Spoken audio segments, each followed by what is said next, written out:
Alright everybody, today we are in the 2010 Maserati GranTurismo S. Personally, I've always had a bit of a thing for these cars. I think they're great to look at. I think they sound amazing. But today we're going to find out if I was right, and we'll see how it drives. Before we get out there, a few notes on this car. These are known as the Tipo M145 internally. They were produced from 2007 all the way to 2019. It uses the 4.7 liter V8 F136Y V8 that was shared with the 8C, producing 434 horsepower in this model and 361 pound-feet of torque. It has a 6-speed automated manual gearbox. This S model in the 2010 model year also featured adaptive skyhook suspension and an upgraded exhaust that hopefully we'll be hearing a little later, and it also has Brembo brakes. 0 to 60 was 4.9 seconds with a top speed of 183 miles an hour. Now, normally this is the part where I would pull us off into traffic, but what I'm going to do instead is show you a little B-roll while I jump over onto a twisty road to really get started with this one properly.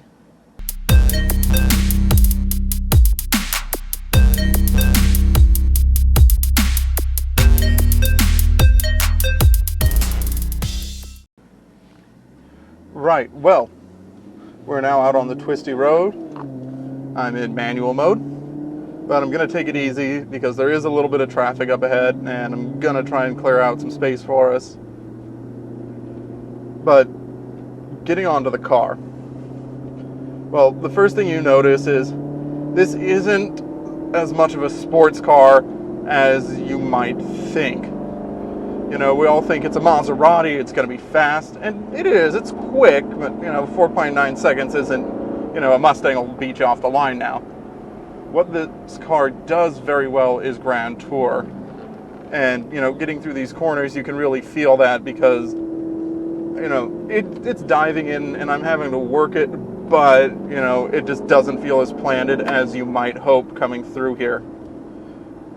In fact, I almost get the sense that this V8 would almost turn it into a bit of a muscle car if you really were to turn everything else off and go for it. The steering response is quite nice, even though, for my taste, the steering is a little over-assisted. Perhaps it's just that I've been driving a lot of cars without power steering lately, but this steering just feels a little too light, a little too easy for my personal taste. Other than that, it's a capable sports car. It really is. There's no big problems with it. It's a competent sports car. I wouldn't say it's an extremely confident one, if that makes sense. It'll do everything I ask it to going through this, but it just doesn't seem like that's where it's really happy. It feels a little more happy down on the other roads that we'll be on in a moment. When you look at it as a GT car, though, I think you really get a better experience, and I think that's part of the reason these things have gotten such a bad reputation, because a lot of people look at this and think it's going to be this fast sports car that you want to hammer everywhere. That's not really the point. Like I said, even in 2010, 4.9 seconds to 60 wasn't that fast. I mean, your average 550 Mercedes was doing it in the low fives. So I think the point of this car really is to be less of a sports car and more of a touring car. And when you look at it like that, I mean, even in here on these twisty roads, when you don't look at it as a car where you need to milk out every possible bit of speed, and you instead look at it as something that's going to sound very nice, look very nice, and just be a pleasant experience going through these corners, it starts to make a lot more sense why the handful of people who do have these really enjoy them. Of course, one of the big issues with this car is how long it was in production. And looking at the later models, they did eventually put Bluetooth audio into it. They did eventually throw on the backup camera. But for a car that cost $150,000, they really should have had those things before 2018 model year when the backup camera was federally mandated here in North America. Looking at this one, it's easier to forgive now that we're looking back at it because it's a 2010. You kind of expect that the technology is going to be bad, but thankfully it does have the handful of basics that you really need. It does have a GPS. I would never recommend using it. It's not as bad as I was expecting it to be after all the reviews, but it does have an aux input, which isn't ideal because most of us are used to Bluetooth by this point for our audio. But the reality is, if you just take a little converter to get to your iPhone, or you have an Android phone that has a 9mm jack, you'll be fine. Other technological gripes with this car, I actually don't really have any. That is one thing that you never get used to, though. Just the sound of that V8 is absolutely incredible, and even though it does have an upgraded stereo system, I believe it was a Bose system in these, I could be wrong on that, but even with that system, half the time, if you're driving, you almost don't want to have it on because these sound so good with the sport mode on, and some of them are incredibly loud when you go for a modified exhaust, which frankly, if you have one of these and you don't have a modified exhaust to make it even louder, I don't know what you're doing with your life. Like, you're almost missing the point. And of course, like I mentioned, one of the big gripes with this car when it came out was the price tag. $150,000 by the time it was done, and it just didn't have the tech, and it wasn't as fast as some of the other options. At 150 grand, you're brushing into the 911, not quite to the turbo, I don't think anymore, but certainly in this day you were looking at a 911 turbo for that kind of money, and the 911 was going to be faster, but it didn't have the style. And I know some people are going to yell at me for that, but the reality is, when you look at it, when the average person looks at a 911 turbo, they just see another Porsche like the one their accountant and their lawyer have. Even if it is a turbo, even if it is a GT3, the average person isn't going to know that. But when the average person looks at the GranTurismo, they know something special is going by. And I think that's really the point of this car. It's not to be the fastest car in the world. It's not to be the best handling car in the world. It's just supposed to be a car that is a work of art and is just nice to go places in and be seen in. Does that make it a bit of a poser's car? Yeah, it kind of does, and the reality is a lot of these did get bought by posers, especially in the past few years, since these have really been going into a slump in value. You do have to deal with that a little bit, but it's so worth it. This car is just so nice to drive when you take it as a grand touring car and not a crazy supercar. So I think now is probably the time to actually get into that value question with this car. Today, this one has some miles on it. This one is actually up to 52,000 miles already. And this car, I'd say, it's got a few little cosmetic issues that hopefully I'm hiding on camera decently in the B-roll, but we'll see. And this car would probably, top of the market, somebody really wanted this specific car, would be in the low 40s, would be my guess for the actual selling price of this car. And when you consider this car for 40 grand, it's a great car.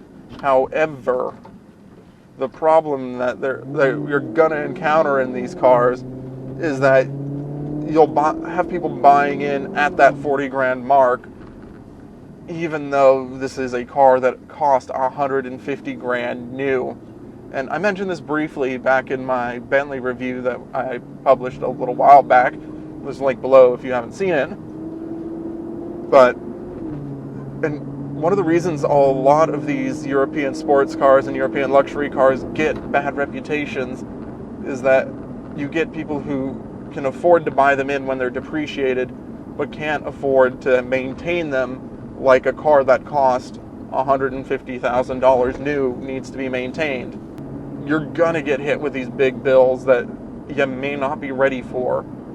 So you'll end up putting, a patch job on the failing water pump, or some little cheap fix, rather than just biting the bullet and repairing the problem properly, which in turn makes the problems worse and ends up snowballing and giving these cars a bad reputation. But if you go in with your eyes open and know that this gearbox can be finicky and can be expensive if something goes wrong, if you know that these parts are not going to be cheap, and you sort of buy this car at $50,000 when you could really afford something at 60 or 70, and put that money aside for when this thing inevitably gives you a few little issues, I think you're going to be in for a great ownership experience.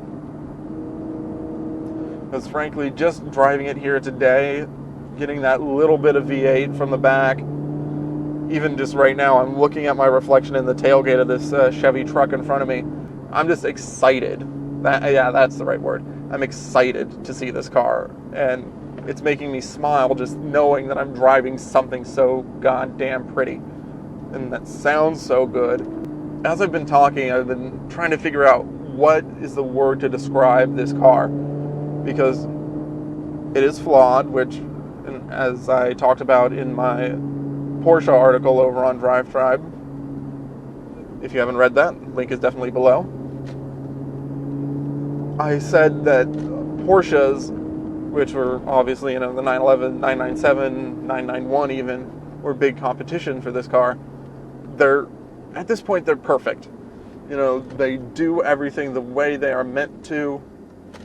They behave properly. There's no mysteries, there's no surprises.